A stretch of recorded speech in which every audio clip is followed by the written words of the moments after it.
Hello, EPHS. This is Aroop Mukharji. I'm class 2009, and I'm joined here by my brother, Auyon, class of 2007.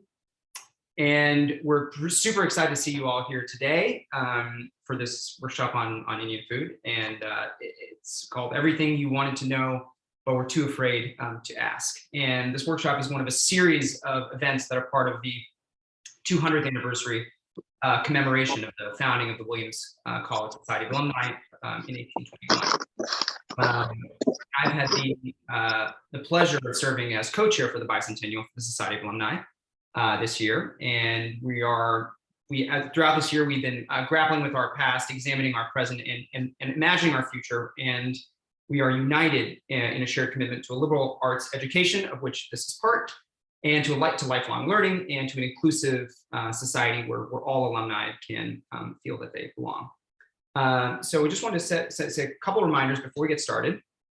Everyone was actually automatically muted upon entry, but this session is meant to be interactive. So we actually love for you to put, if you have questions and things, to put them in the chat. We're going to do our best to monitor that, but we have the lovely Layla Durstein and Caitlin Cohn from the Alumni Relations team, who are incredible, and they will be collecting some of those questions and asking them on your behalf later on in the session. Today's session will be about 1 hour and 15 minutes. No worries if you can't stay till the end, just come in and stay for as long as you can. And also, this will be recorded, or is being recorded right now. And so that will be available on the Bicentennial website, which is alumni.williams.edu/200. And you can see all the recorded sessions for all the recorded Bicentennial programs on that tab. So let's get started. As I said, just a quick intro.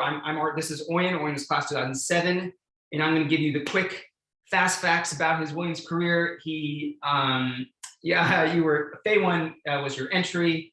You played JV squash. He sang a cappella in the octet. He was a bio major, wrote a thesis with Steve Swope, who's here with us today. Hello, Professor Swope.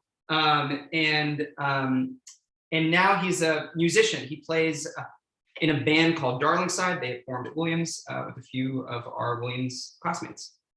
So it was all true. Aroop, class of 2009, Fay 3 was his entry.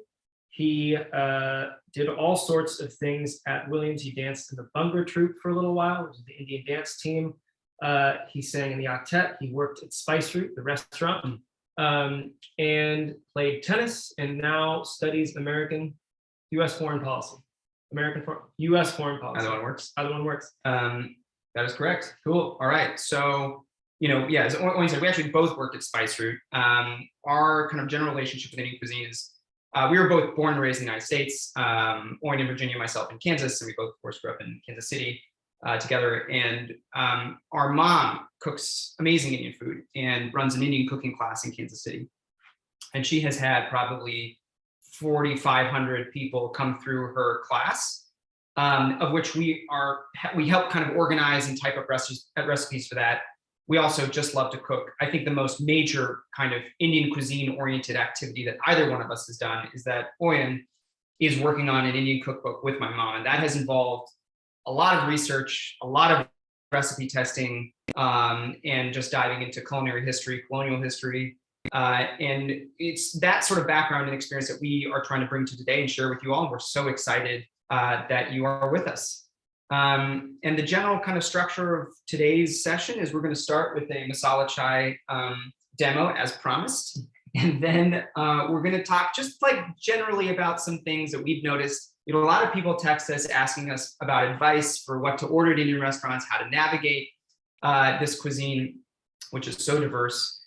And so we'll talk a little bit of that. And then we want to spend a good section answering questions and talking about the stuff that you all are interested in. So that is the general plan. I also wanted to say a quick couple thank yous to some people. The Eisenson family, these are my in-laws, Michael and Barbara, and my wife Val. Michael and Barbara have allowed us to use their beautiful kitchen, which is where we are today. Class of 77, the great class of 77. Also a huge thank you to Alumni Relations. As I said, Layla Durstein and Caitlin Cohn are part of the Alumni Relations team, which is a fabulous team. And they are taking time out of their Sunday to do work and be with us today. So I want to say a quick thank you to them. And of course, our mother, who I believe is also on this call. So, hey, Mom. All right. Shall we? Yeah, let's do it. So a quick primer on masala chai. We'll dig into a little more of the history in a bit. But first off, just the words masala and chai. So masala roughly translates to spice mix. And chai is the Indian word for tea. So no need to say chai tea, just chai covers it all. And the word chai it derives from the Chinese word for chai, which is cha. And we'll get into that also, we'll dig into some of the history in a bit. Also, just a quick disclaimer on what we are doing. So this is roughly our mother's preparation of chai. Indian cuisine and chai preparations vary enormously from state to state, from region to region, et cetera. So this is by no means the definitive version. It's the definitive Mukherji version. I think I can say that. Yeah. But all of this is enormously flexible. If you don't like a certain spice, feel free to leave it out. If you want to add a little bit of this or that, some turmeric or nutmeg or whatever else, you should feel free to do so. But we are going to, so just that this is a specifically North Indian version. So also just to give a little background on where our cooking ancestry, or sort of our culinary heritage is. We are Indian mutts. So our mother is from Punjab, which is a state in sort of north central India, and our dad is Bengali, which is a state in eastern India. And we can talk a lot more. Very different cuisines. Very different cuisines. But we will get into that. But for now, I think we should start out with the recipe, since you all are here and ready to sip some tea. So I'm gonna read bits of the recipe, and Aroop is going to execute. So the first thing here, we have use a mortar and pestle. It's in front of the camera. Yeah. So. To coarsely crush the cloves and black peppercorns. And coarsely crush, we're not looking to like powder at any point here. This is just just a coarse crushing, just to release some of the oils. So don't spend no more than 10 seconds. Yeah, we are just adding this little clove. Blessing. Aroop is a perfectionist, which is not necessary. Which you can sort of see. It's not, they're not perfectly ground. I'm going to add these green cardamom pods, which we need 6 of. We only have 4 here. Oh, that's not bad. Uh-oh. Fortunately, we have plenty more cardamom pods, because you don't just buy.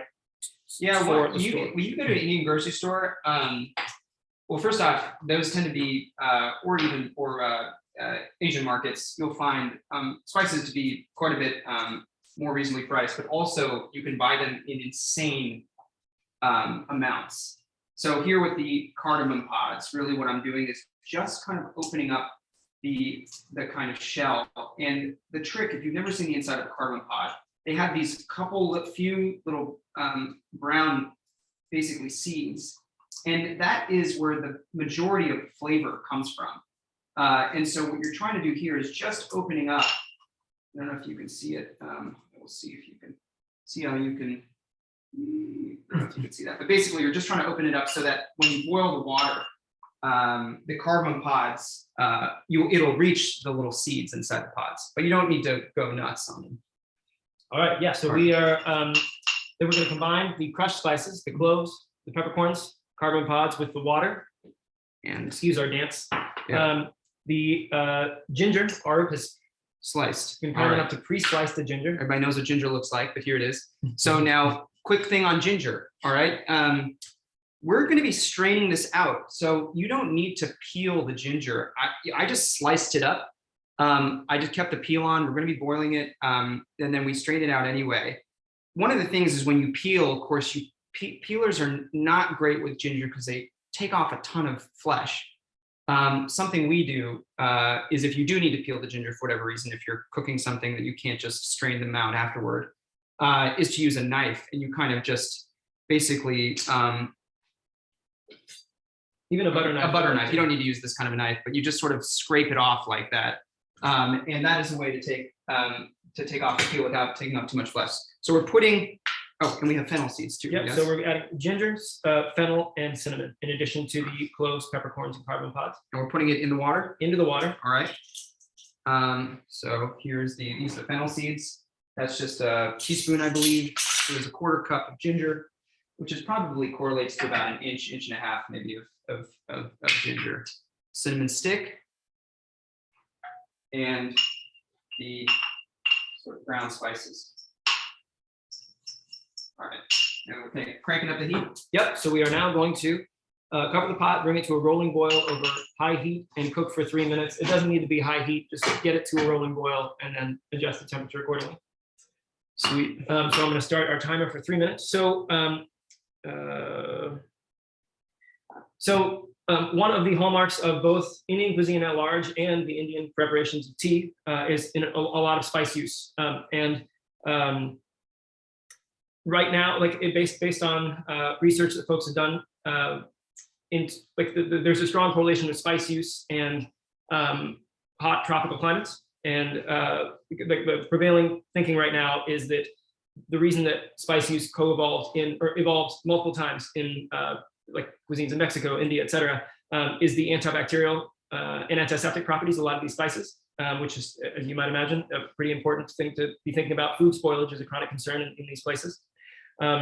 Within and the world of spices is also a huge, like it's massively broad ranging and quite fascinating. So just the things that we're using today, cloves, those are, it's a plant from the guava family, and the clove itself is an unopened flower bud, or a flower bud. The black peppercorns are in their own family, and they are dried fruits. The ginger is a rhizome or an underground stem. The cinnamon is ginger. Ginger is crazy if you don't know what that. An underground stem is it grows sideways underground, and then there are other things that come out of the ground, which I didn't know until actually last night we were discussing this. Yeah, I was reading. Auyon has a section in the cookbook that he and my mom are working on that kind of goes into the stuff. Anyway, it's pretty nuts. It's pretty fun. Yeah. Cinnamon is the inner bark of cinnamon tree, and that is in the laurel family, so same as bay leaves. Fennel seeds are true seeds, and they're from the fennel plant, which is in the same family as celery and carrot. Yeah, so just there you have a huge number of different plant bits that we're using for things, which is quite cool. And within Indian food too, the ways these spices are used is one spice can be used in a bunch of different ways in a single dish, which is very cool. You can dry roast it, you can just grind the raw spice. You can, tempering is a technique that's, one doesn't see too much outside of Indian cuisines, and that is heating up oil and then adding spices to the oil and sort of flavoring the oil. And that brings a different flavor out. So you can use cumin in 3 ways in a dish, and each of those ways, depending on how you use it, is bringing out a different flavor profile from the spice, which is a very cool thing. Yeah. And something that makes a lot of sense. Also, it's if you are going to the Indian store and purchasing these spices in bulk, as Aroop advertised, you can see that when you use only a little bit of spice per dish, it's a very inexpensive way to change the flavor profile of dishes massively, which is a pretty important thing in India, where massive parts of the population live off of very little a day in terms of the cost of food. The other thing that's interesting, we just mentioned, is cinnamon. We think of cinnamon sticks as like mulling spices, things used with a lot of sweet dishes. That is, we have 3 minutes. So it's interesting. Cinnamon is actually also used in a lot of savory dishes in Indian cuisine. I mean, I would say parts of Indian cuisine. Cloves, cinnamon, things that we really think of as almost Christmassy spices. We're using them, of course, in a sweet dish today, masala chai, but a lot of different, they form the basis of a lot of different curries and other sorts of dishes that we cook quite often at home. All right, so we have our spices have boiled. It was slightly under a rolling boil, but it doesn't matter all that much. And we're going to add the milk and the tea. All right, we're uncovering it. Yeah, here's the milk. So this is a cup. Now we had 4 cups of water in there, of course, and this is a cup of milk. That's sort of roughly the proportion that we're looking for. I don't think we mentioned the importance of putting the milk in now and not putting in too much ginger. If you like more cinnamon or like more cloves and you want to make it more powerful, that's totally cool. Don't do that with the ginger. And the reason is because ginger will curdle the milk if you put too much ginger relative to the amount of milk you're putting in. Obviously, if you use very little milk, you can use a lot of ginger and that's not going to be a problem. But I have curdled a pot of chai. I did it last month when when I put too much ginger in. So that's important. And now we're adding the tea as well. So we would be doing this all at once, but since we're such chatterboxes, it's going much more slowly. Our sincere apologies. So if you are adding tea bags, what I've done here is tied off the tea bags together, all 4 of them, and I'm going to snip the end so we aren't making a tea out of the dye used to flavor to color the or to create the Lipton's label here. And I'm just tying together so we can fish them out more easily. The tea we are using today is Lipton. It appears to be America's favorite. It's also the cheapest stuff you can buy, which is an important part of this process. In India, the way that people make chai generally is with the worst grade of tea. So we're not looking at loose leaf. We're not looking at the best stuff. In fact, the grade, like there's whole leaf, and then there's partial leaf, and then way at the bottom is what are called fannings and dust. That is actually a tea grade, fannings and dust. That is what we want. Just because for those of you who also brew, oh, sorry, I'm just going to set the timer. Or you can get to a boil. We are, so for those of you who brew a lot of carefully brewed, delicious Darjeeling whole leaf tea, what we're doing right now, 8 minutes of brewing is going to seem like a heretical overbrew. So much time. But that's what we want, because we want that especially tannic flavor of the very bad tea leaves, poor grade, tea leaves, to come up, and that is what balances out the spices and the sugar. So that is remove your mindset from the like nice coffee shop type of tea. What we're doing here is getting some really tannic tea going and then balancing it out with some sugar and some spices. Am I putting the sugar yet? Or no, not yet. So we have the almond milk and tea we're uncovering. We're bringing it up to a boil, and then once it's up to a boil, we're going to turn it down to low. And you'll see, I mean, this is pretty typical of masala chai, that it's very light colored. It's not a deep color. It's because there's so much milk. I mean, 1 to 4 milk to water ratio is pretty high. You can even, I actually sometimes like even more milk than that. That is something that you can play around with.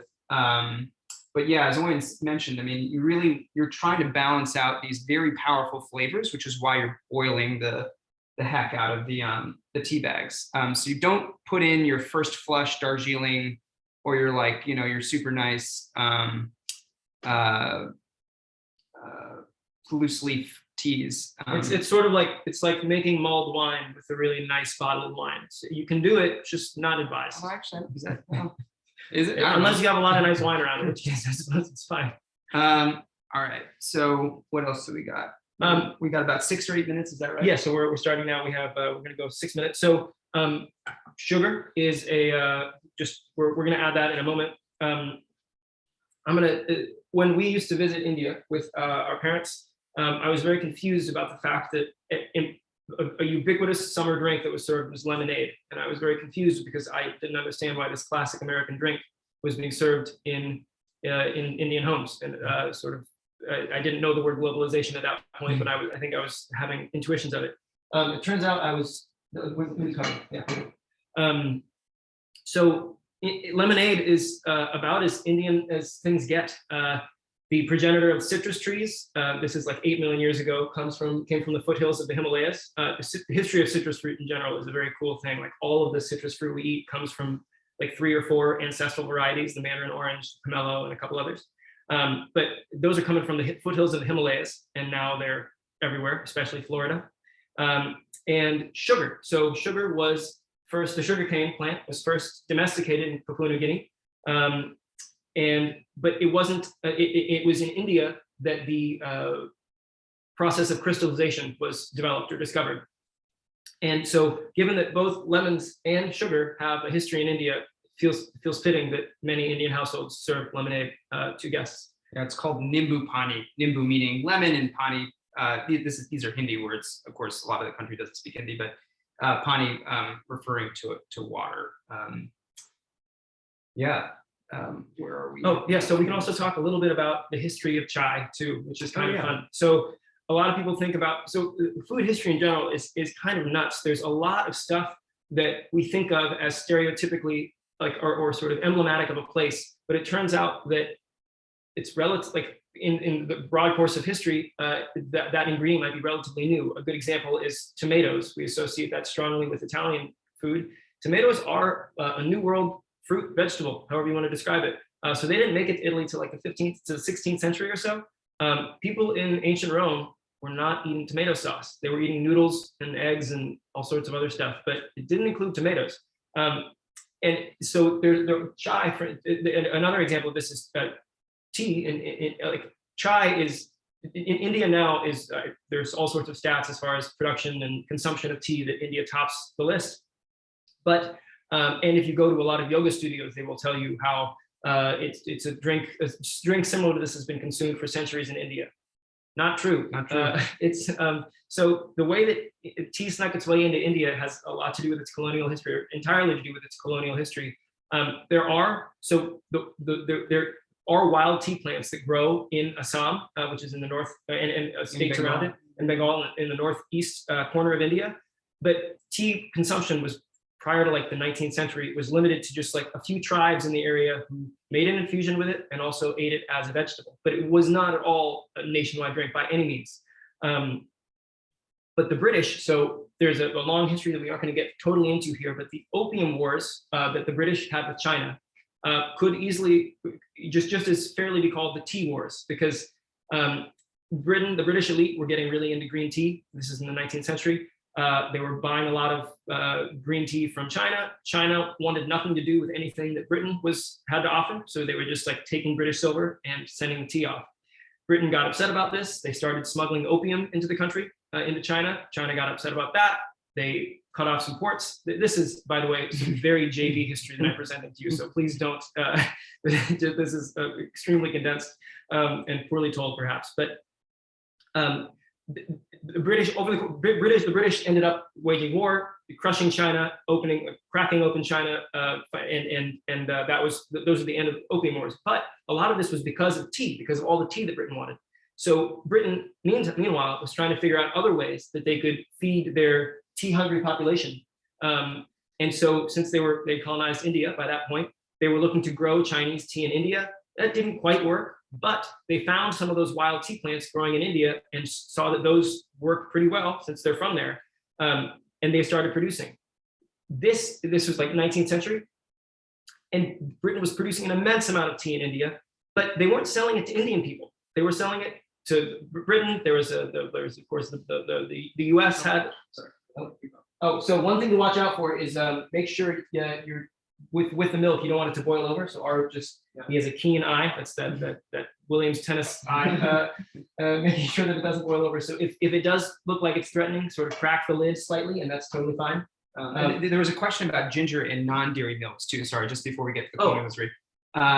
Your opinion on that? So non-dairy milks are emulsions that can. I think milk is also an emulsion, perhaps, but the acid in ginger is going to has the ability to curdle certain things. I'm not sure about the proteins of different nut milks, etc. But it is something to watch out for. Curdling, especially, is we wrote in the recipe. Non-dairy milks have even more of a propensity to curdle than dairy milks. So we would recommend adding the non-dairy milks at the end of the recipe, not cooking it with the ginger, because sometimes even the cooking of non-dairy milks can cause them to separate. Yeah, and just to test it out, because of course there are so many alternatives and they all might be a little different from one another.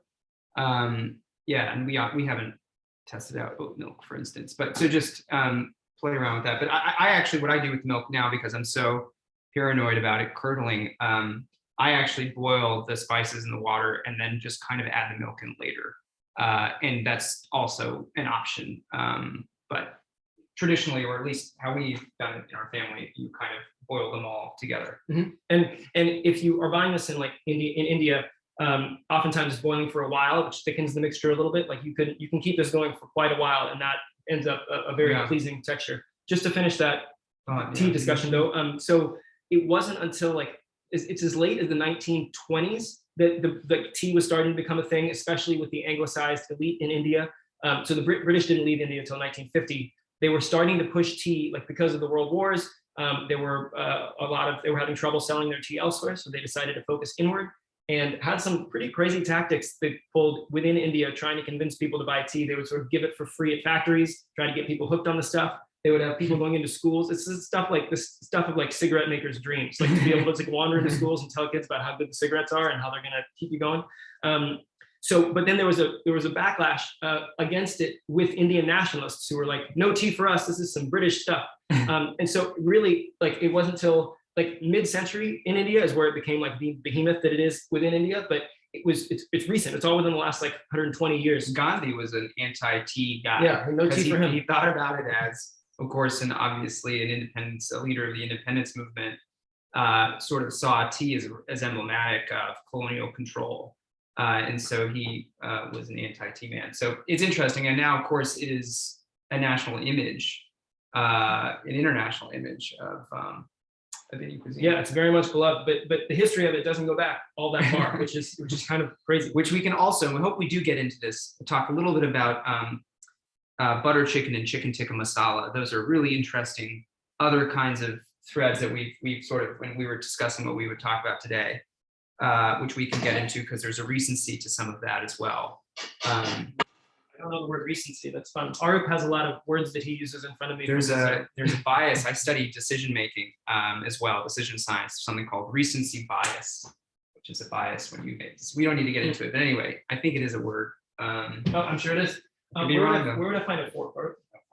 So we are now, it's now simmered for about 8 minutes. We're going to remove the sachet of the tea bag with a slotted spoon or spider right here.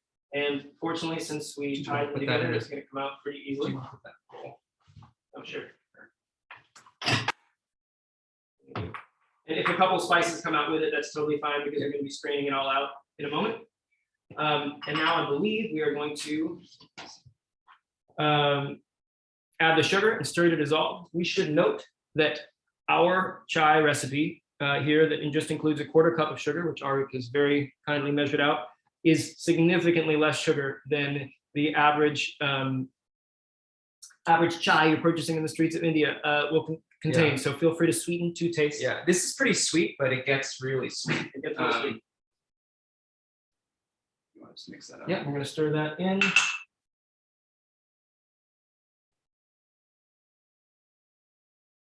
And then in the recipe, we wrote that you can strain it into cups. We do not have a petite strainer, so we're going to strain it all out into a mixing bowl, and then we're going to pour it into some mugs, and then we can finally take a load off and hang out with you, because this has been grueling, this chai preparation. Yeah, it's interesting. This is something, of course, and we're pretty close to what a normal. So you can see him, of course, straining it. You know, people drink tea at all times of day, but tea time probably roughly in the late afternoon, maybe an hour or so later than now. This is something as we alluded to, we can go into it. We used to travel to India. We still do, I guess. We haven't been able to during COVID, but roughly mugs are over there. Roughly once a year or two, a couple of years. So we spend a significant amount of time, mostly hanging out with our grandparents at home, and so observing home life and home cuisine. Of course, masala chai is also part of what you can find on the street. And now it is basically available, I think, in every coffee shop in the United States. Just pouring it in there. All right. And I think we're ready to. Yeah. Sweet. Cheers. So, cheers. Yeah, cheers. Thank you all for following along with us Yeah. if you were, and also thank you if you weren't. We're just psyched you're here. Yeah, this is so exciting. We're just going to see if there's anything else. Chai, spice use, definition. Cool. Yeah, we want to spend maybe quick few minutes, and then kind of really get into what you all wanted to talk about. You're getting some compliments on the beer and Chang. A nice comment on your. Thanks, Aaron. For saying, using the word sachet. Yeah. Is it? Now I'm questioning. Whether it's SHAY and there's also SACHET, and I don't know whether I mispronounced. I get in trouble a lot for mispronouncing things because I'm bad at it. So, but thank you, Aaron, for your support. Aaron, actually, I should say, you may not even remember me, but you were one of the first people I met at Williams, because I visited my brother when I was a junior in high school, and I was rowing crew poorly at the time. Auyon was on the crew team under Aaron's wing, under his guidance. I remember I came with my eldest brother. We have an oldest brother. His name is Arno. There are three of us. And Arno and I were coming to visit Auyon. And we were coming in April, and there was a snowstorm that actually canceled our flights. And we sort of didn't imagine that was even a possibility, but it turns out it is.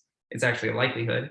And we went on the campus, and I had dinner with the crew team. And there I met Aaron Chang. One of my first memories. Anyway, I thought that was leading to a punchline about no Aaron. punchline.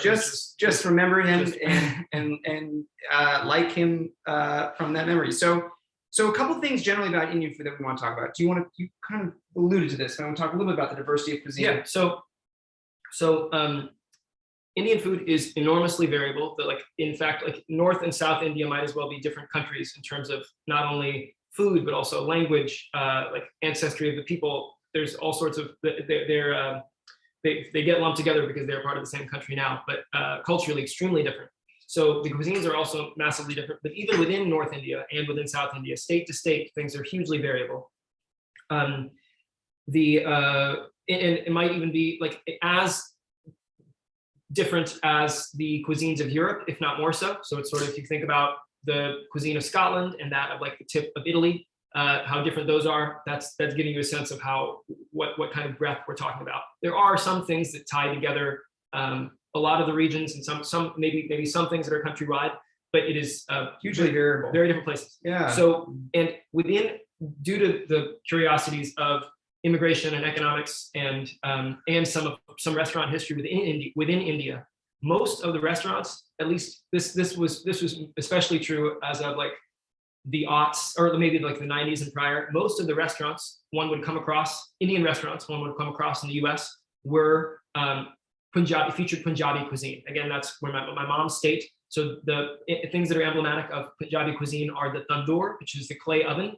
Ovens don't really feature in a big way within Indian cuisine otherwise. There's just historically ovens have been used, or the hearth was used to both cook and heat the home. In subtropical bits of India, you don't really need the heating the home part of it. So it wasn't a big. You don't find it expensive. There's much more stovetop, open flame cooking, bake and less baking, with a few exceptions. And so you are getting a relatively narrow slice. If one was frequenting Indian restaurants in the 90s, for instance, you would be getting a pretty narrow slice of Indian food, just tandoori chicken, butter chicken. These are all Punjabi dishes. Rogan Josh. Rogan Josh is Kashmiri. That's Kashmiri, it's still north. But and even our experience. I mean, we have our dad is Bengali, and so there's a lot more fish and lentils and ghee and rice. Punjabi features a lot more flatbreads. I mean, they are really, really different. You go to the south, it's all vegetarian, generally speaking. Punjab is the breadbasket of India. So where you are in India, whether rice or flatbreads feature more prominently is largely dependent on geography. And in Punjab, they're bread-loving people. And so one thing people come across, at least I've come across this with certain folks, about a hesitancy of Indian cuisine has exploded in the United States, even just in our hometown of Kansas City. When our parents moved there in the 80s, there was one Indian restaurant. Today, there are probably a dozen, maybe more. And there's even there was a South Indian restaurant. So there's a little bit more types of cuisine that you can get. Although it still can kind of be intimidating. There are a lot of flavors, a lot of colors. And certain people also have, I've come across with folks who've had, they sort of feel heavy afterward because it's a heavier cuisine. It can be difficult to digest. And part of that is the difference between home cooking and restaurant cooking. Much like if you go to a French restaurant, you see a lot more butter involved. In Indian restaurants, you will oftentimes, we hope we do get into what a curry is and is not, but you'll find a little bit more cream and butter, which of course can sit quite heavily. The other thing is onion and garlic. A lot of folks have onion and garlic sensitivities. Onion and garlic, and it's relevant to the point Auyon just made about a huge amount of Indian cuisine being from Punjab or Punjabi cuisine, a lot of the meats and the breads. Ginger and garlic are very, very frequently used as a base for certain sauces. And so that is another irritant or potential irritant for folks. But a lot of it is just, I think, heavier, restaurant food, heavier cuisine, and a lot more butter and cream. May I jump in with the garlic? So there's the garlic and onion bit is quite fun because so it is the garlic and onion, alliums in general. So alliums are the broader, I think that's the genus that onion, garlic, shallots, all of these things, scallions fall into. They are used frequently, especially in Punjabi food. But you'll find that if you look into Indian vegetarian cooking, much of that, especially if it's North Indian vegetarian, skips the onion and garlic, and there's a history to that. So the hugely antiquated and miserable, despicable caste system that exists in India defines what people should be eating in different castes. The Brahmins, who are the top of the system, or the priestly class, are supposed to not eat meat if they're very observant. Also, they're not supposed to eat anything because the belief is that meat inflames the passions. They also avoid onions and garlic. Apparently, a great fear of ancient Indians was sex-starved widows, because the idea was that, like, once the gentleman dies, you should stop eating the meat, stop eating the onions and garlic, because we don't want you to have any urges. So the chaste workaround was this stuff called hing, or asafoetida, and that is a resin exuded by the rhizome, which is the taproot or the underground stem of a plant, and it smells very strange when it's raw. Its nicknames include food of the gods and devil's dung. But when you temper it, which is that process that I had described earlier, where you heat some fat up in a pan and add a little bit of the hing or asafoetida. Asafoetida, by the way, is I think the Latin name maybe, and what people describe in English. Hing is Hindi. That it fundamentally changes the smell of the stuff, and it smells very allium-like. But it's not an allium, so you can eat it without getting too horny, which is great if you believe. No, it's actually asafoetida is an amazing substitute for garlic and onion. I've actually completely removed, not for the reasons Auyon had mentioned, but removed garlic and onion from my cooking entirely, and I use a little bit of hing, and it's very strong and does not smell good. But when you put a little bit in oil and cook it up, people cannot tell the difference. I put it in everything, and I never use garlic and onion. But anyway, what we want to also say, but briefly on that point, is that folks, if you do count folks who are a little hesitant about this, actually not all, as one mentioned with some of the vegetarian cooking, but also not all menu items are that way. Not all menu items have those things. Not all are creamy and rich. So one of the things, just really quickly, wanted to go through some of the things that we really enjoy that are maybe more overlooked. Dishes that, most people are familiar with naan and samosas and chicken tikka masala. People are less familiar with other very popular dishes in India, or for in the home, that we just wanted to kind of, we don't really need to spend much time on, just like kind of note them real quick in case you're looking for other things to try. So we thought that might be of interest. And then I think we get into the topics of conversation. Incidentally, Professor Swope had a quick question about how long chai keeps. I don't actually know, making it ahead of time. Yeah, certainly, like, if you let it cool and then you toss it in the fridge, as like you just boiled it, and so anything in it is dead. Professor Swope is a professional biologist, I should say, so you should know the answer to that question. I think I tend to play it pretty fast and loose with dairy stuff. Like, once it starts to smell bad is when I toss it out, as opposed to sticking to a process of days. But I would probably, after cooking it, let it cool, toss it in the fridge, and you can reheat it as necessary. But until it starts smelling funny or growing things, at which point I probably wouldn't drink it. But all right, quick hits on this menu. Appetizers that we really like. Two very quick. One is called papri chaat, which is not something to get for takeout, and because it's actually kind of like a mixture of these fried little bits with papri is like a fried chips, basically. Yeah, and it has yogurt and tamarind sauce, and you don't want, doesn't make a good takeout dish, but it makes a great dish for eating in the restaurant. The other thing is something called pani puri. Pani puri. Pani refers to water, and puri is a sort of bread. Basically, they're these little fried hollow, like balloons, almost bread balloons. Very delicate. And they fill them with chickpeas in a sort of vinegary, tamarind vinegar water.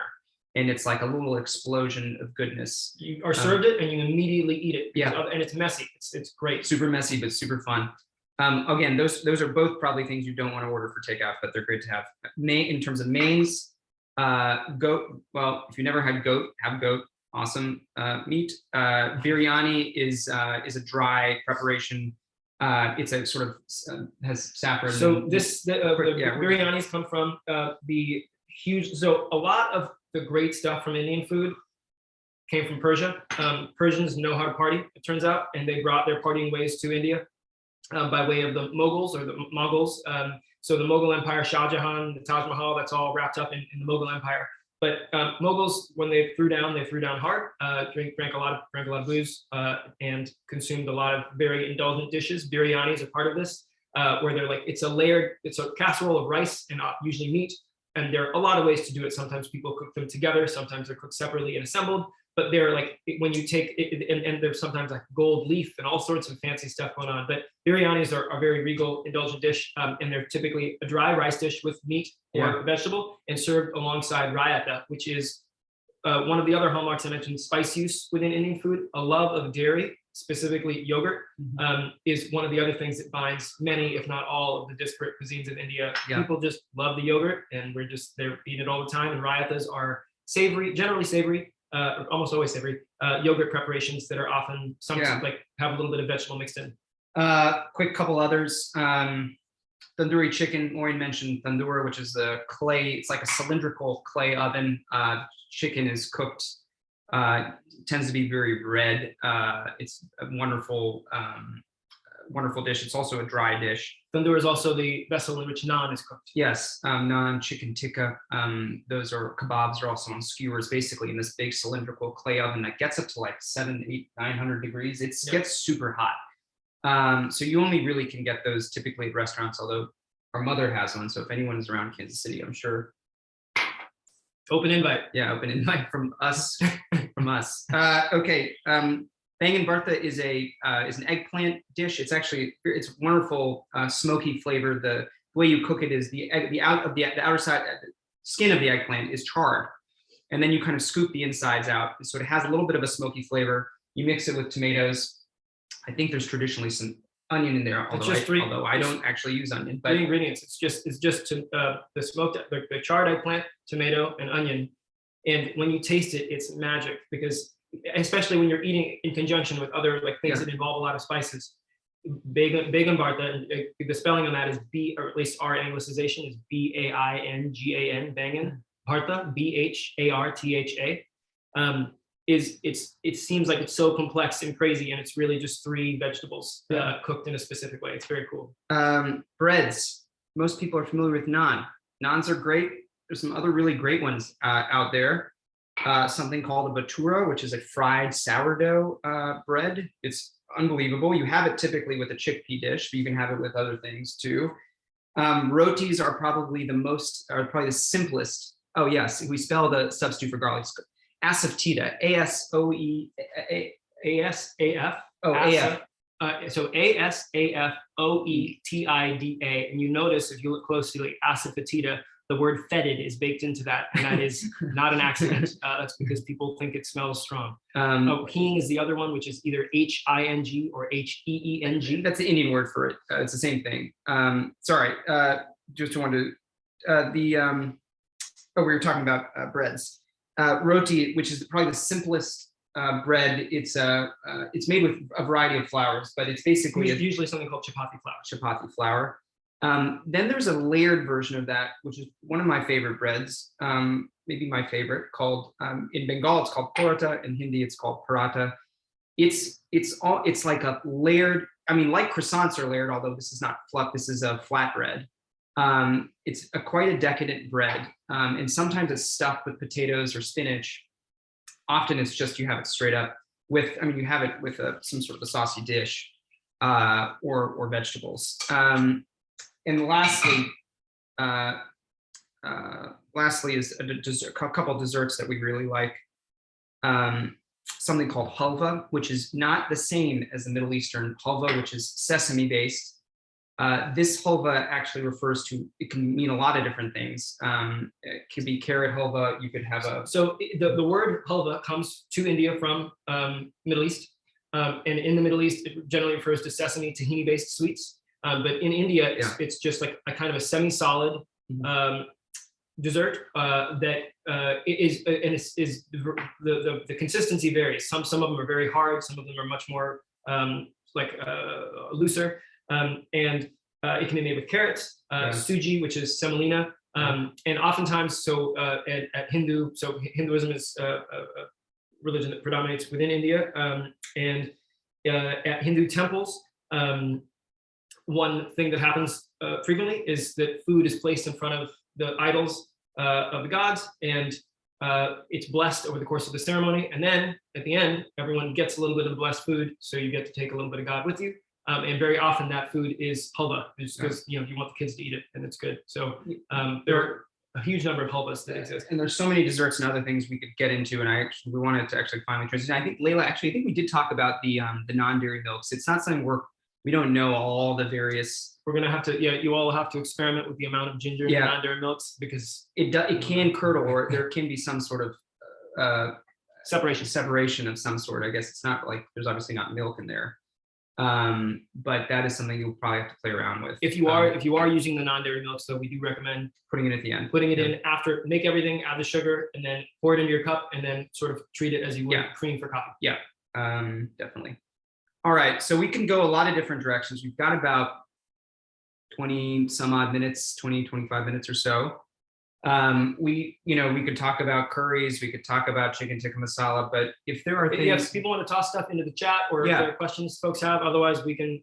And anything we've missed, of course, we've tried to check in every now and then, but I'm sure we've missed some things.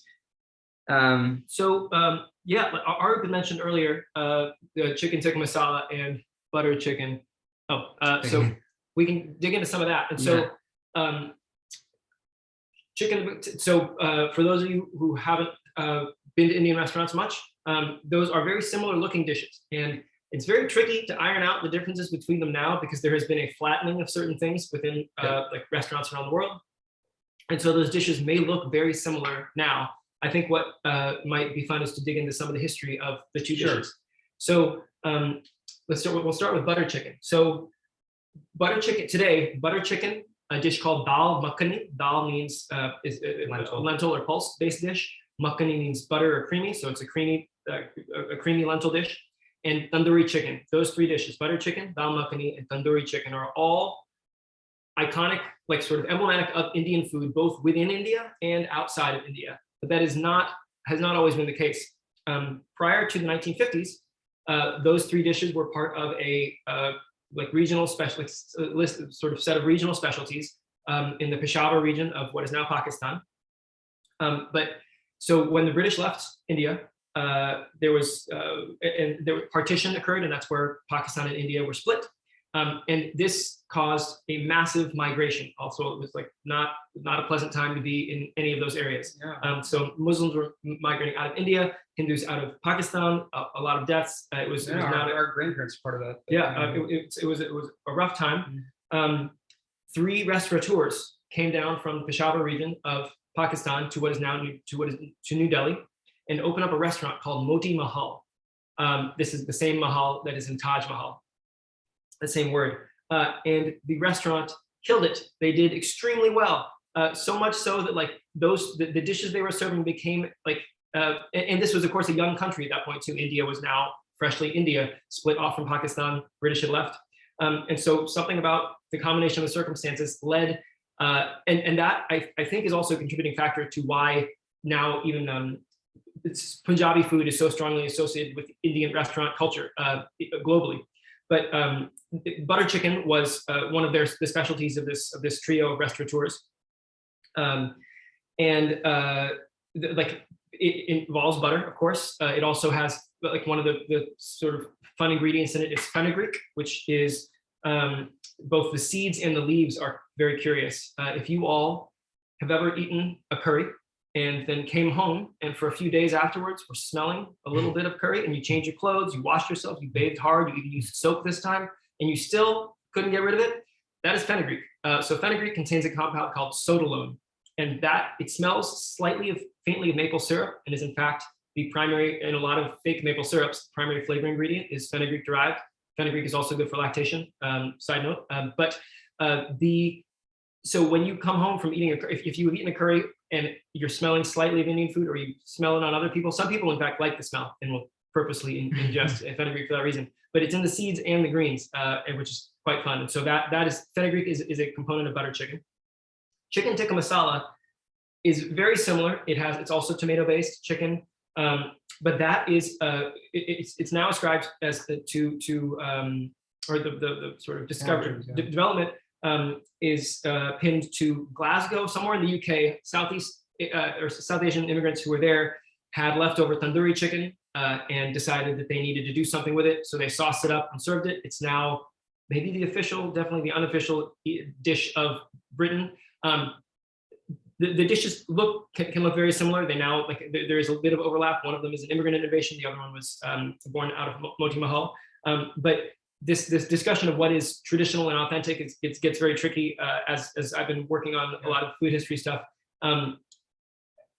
I briefly, this is a side note, but briefly was trying to research some history of cocktails as a separate thing. And it turns out it's super fuzzy because everyone was drunk while and no one was writing history. They were just sort of keeping a loose tab of what was happening where. And there were multiple co-evolutions of things in different places. The same thing happens with food, where it's very hard to sort of say that this thing is authentic versus this thing isn't, especially when there are different varieties, versions of a dish from one village to the next. So I try to stay away from saying, like, this is the definitive history of this is how this works, and more that this is the historical context I'm aware of, and that's the case for those two dishes. Yeah.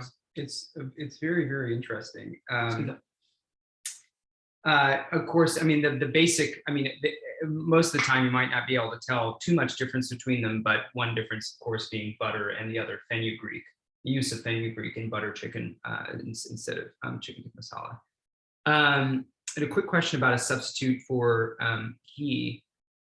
Yeah, you could just use butter. I don't actually make ghee when I make my butter chicken. Or if you're looking to, so ghee is a fun thing to talk about, but if any substitute for ghee would be, so if you're making butter chicken, I would use butter, not ghee. And that's usually added to the dish at the end. For those of you who aren't aware, so ghee is often described as clarified butter. If you're looking for a replacement for ghee, canola oil is totally fine. Olive oil, or any sort of fat that doesn't have a super high smoke point. Ghee is a very fun thing. So that is the blue ribbon cooking fat of Indian cuisine. It is not quite as simple as just clarified butter. So I'm going to run through some butter descriptions real quick. You have butter. Butter is, I'm holding an imaginary stick of butter here. It is a solid, stable emulsion of water, milk proteins, milk solids, and fat. When you heat butter up, you break the emulsion, water boils off, and the milk solids, which are a combination of proteins and sugars, are going to turn into this white froth, and then the butter fat is going to be a beautiful golden color.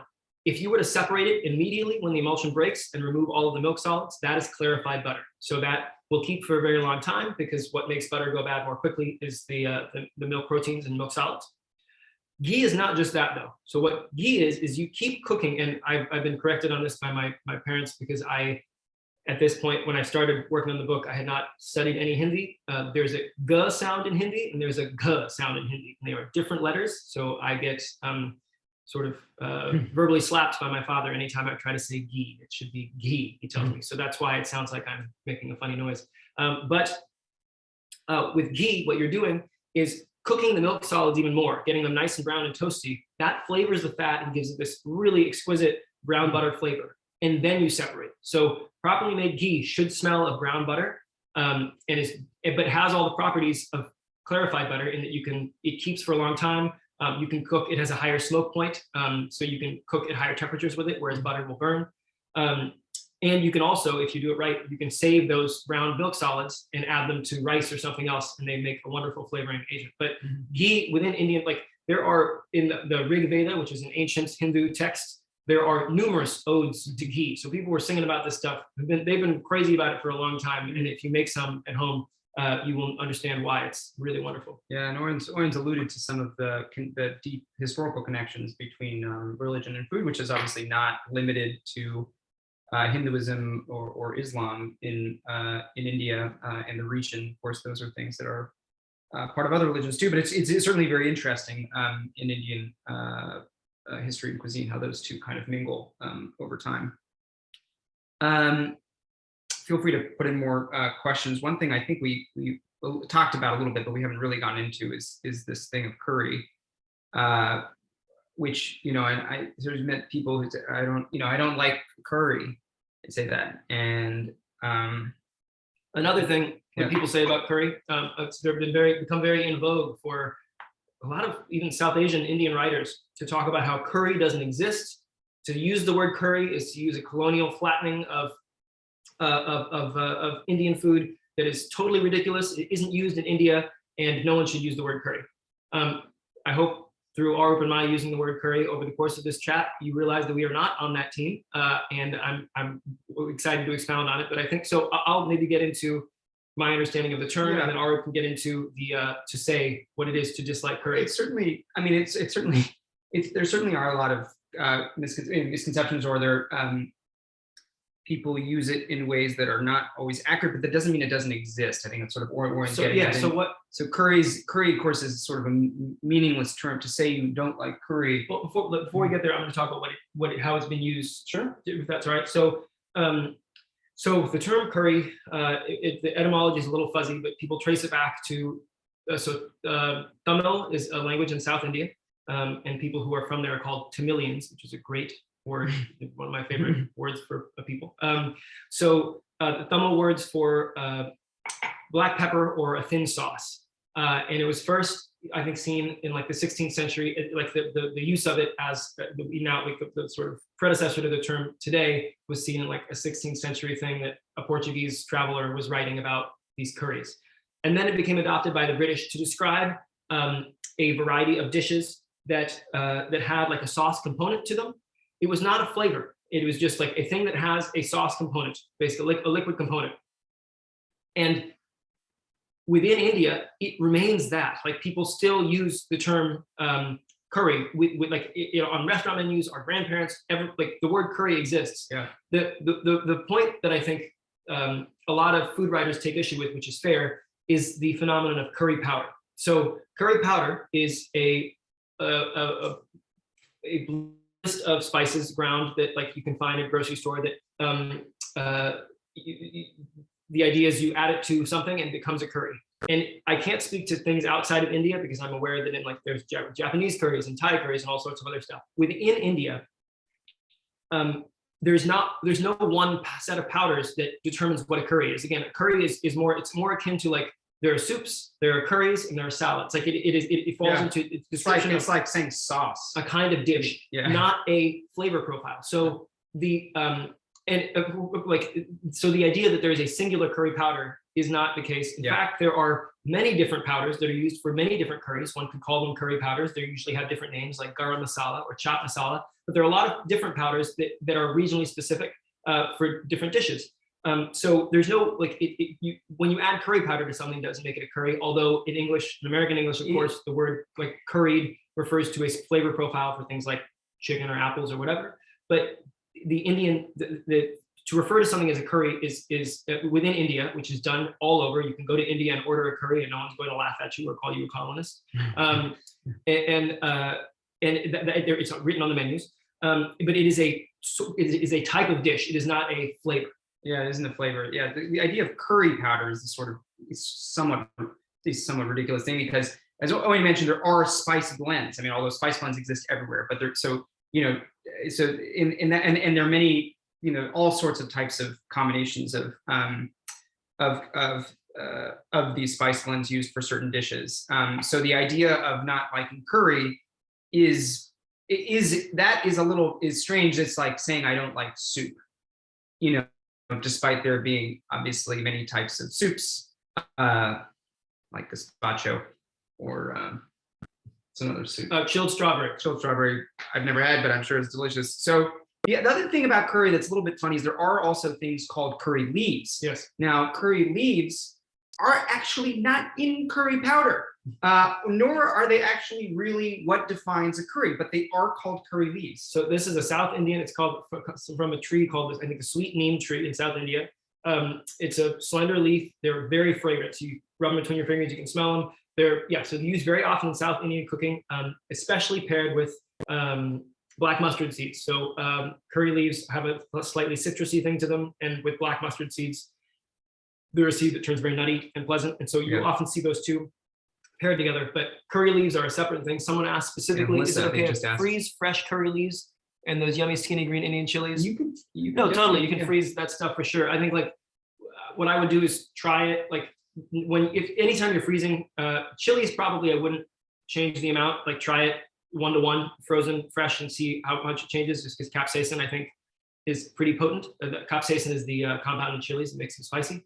Curry leaves, if you're using dried or frozen instead of fresh, I would probably use like 1.5 times as much and see if that flavor. But all of this stuff, like using too much curry leaf in a dish, it's like using too much garlic or pepper. Yeah. If you like the flavor, go for it and add more. But you can certainly freeze those things. Now you did say, I think in your thing, didn't you say that if you use dried curry leaves, you should probably use twice the amount? Yeah, I think so. So you can also buy curry leaves dried, Melissa, in case you wanted to get more out of them. I think generally speaking, we recommend using fresh curry leaves, but you can use dried ones and just use more of them. You also mentioned freezing them, which we haven't tried, but intuitively. Freezing is great. So that's fine. Someone asked about paneer. So paneer is great. Before we get into that, sorry, there's one more thing called curry, which is curry. Yeah. So this is one more thing. There are the letters of the Hindi alphabet. There's a lot of them that sound very similar. I was talking about g. There's also like if you're talking about D's to T's, there's like the, k. Like there a lot of things that sound very similar. So there's something called kadhi, which like kadhi, kadhi, and that has no relationship to anything we've been talking about. It is completely different. It could be defined as a curry. It's a sauce. It's a yellow sauce. Okay, with chickpea dumplings. Chickpea dumplings. But if you see kadhi on a menu and it's a turmeric yogurt with chickpea dumplings, it's delicious. It's one of my favorite dishes. Yeah. But yeah, there are a lot of things that sound like cognates that are not necessarily. Yeah. Oh, so from Lee. Lee. Great. Sorry, I'm so sorry I missed that. Lee, who I should say, also a member of the Bicentennial team, co-chair of the archival subcommittee, an amazing Williams alumni archivist, had a question about paneer. So paneer is great. So paneer is an Indian cheese. This gets into a little bit of the history. So the area. So I mentioned before that there are different ancestries for North and South India. The South Indian ancestry is traced to people called the Dravidians. Very mysterious people. We don't know where they came from, but they're there. They're hanging out, and they have a very cool name, Dravidians. North India, Aryans. So they came in a long time ago. I'm not great with these numbers. Long time. The Aryans brought with them. I get choked up when I talk about this stuff. The Aryans brought with them a great love of dairy and cows. In fact, the worship of cow. The current worship of cows is very strange. There's our overlap in Hinduism and Williams College. Yes. Great love. So they measured their wealth in cattle. They loved milk. I think they eat yogurt as well. What they didn't do is eat a lot of cheese, which is very strange. So there are a lot of different theories on why, in spite of this great love of dairy, there wasn't a lot of cheese that people were doing. And one theory revolves around an ancient Hindu proscription against the purposeful curdling of milk. So you didn't make cheese. But then sometime around so the origins of paneer are murky, but really in India, as a result, people love dairy all across the subcontinent, but there's really just one Indian cheese. There are a couple Western style cheeses that are made in Bengal, which is the most Anglophilic bit of India. But otherwise, it's just this paneer, which is a fresh cheese, similar to like queijo fresco in like the Portuguese fresh cheese or the Mexican queso blanco. But like it's a freshly made cheese, and it is traditionally unflavored. And theories on how it came about were like include even like the Portuguese brought with them their cheese making ways when they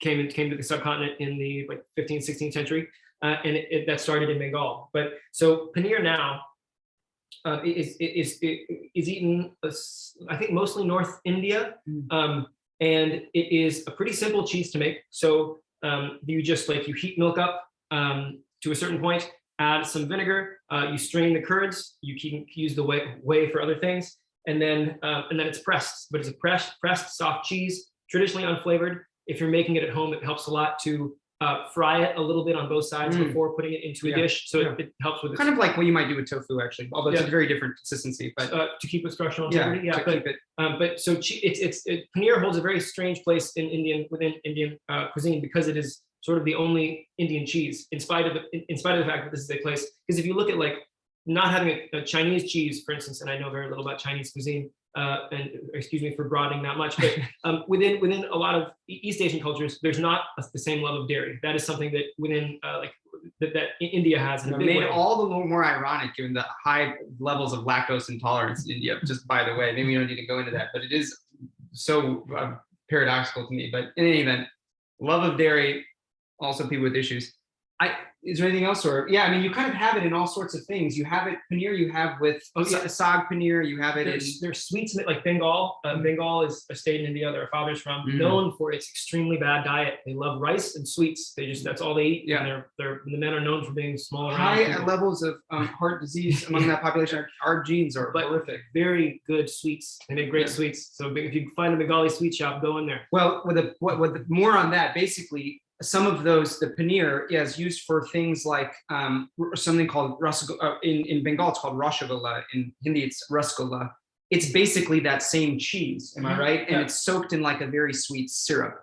Gulab jamun is not Bengali. It is also a curd-based dessert. It's fried and then soaked in like a rose cardamom syrup. It's one of my favorite desserts. But it's the same cheese. You also see it in Matar paneer, which is actually just peas and paneer in a tomato sauce. So you see that I'm just making sure we got everything. And Melissa, Alumni Fund. I don't know if everybody, Alumni Fund co-chair, and I brought my hat. 1 second.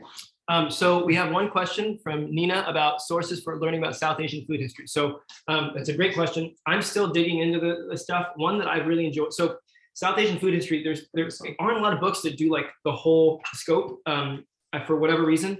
One book that I've enjoyed is by a woman named Julie Taylor Sen called Feasts and Fasts. That's very enjoyable, and she digs into a lot of the stuff we've been talking about. But I think another way to do it, which I'm hoping to do over the next few months, is dig into a lot of the regional histories, which I haven't done a lot of yet. But I know Penguin has a series, I think, on regional histories of India, culinary histories, and so that's what I'm looking to dig into. But as a starter, Julie Sen's Feasts and Fasts is a great starting point. I think we are super close to the end now. Regrettably, we could be talking about this, as you can probably tell, given the speed of our. Oh, sorry, and cookbook details. Sorry. All right, go for it. We're still. It's a long way off, but I think we're gonna. We have email addresses from everyone here, so if it's okay if it's legal to do so, we might do a blast once we're closer to publication. But we're a ways off from that at this point. So. But I'll be in touch. Yeah. Thank you so much, especially to Layla and Caitlin, Layla Durstein and Caitlin Cohn from the Alumni Relations team. If you haven't met them, they're wonderful, amazing people, and they work in an amazing office of Alumni Relations. Thank you all for being here. Thank you again to Michael and Barbara. Thanks to our mom. Thanks to our mom. Thanks to Williams College for educating us, and thank you so much for being here. Thank you for being here. This is extremely enjoyable. Yeah, we appreciate it. We'll see you soon. We hope. Yep. You guys were fantastic.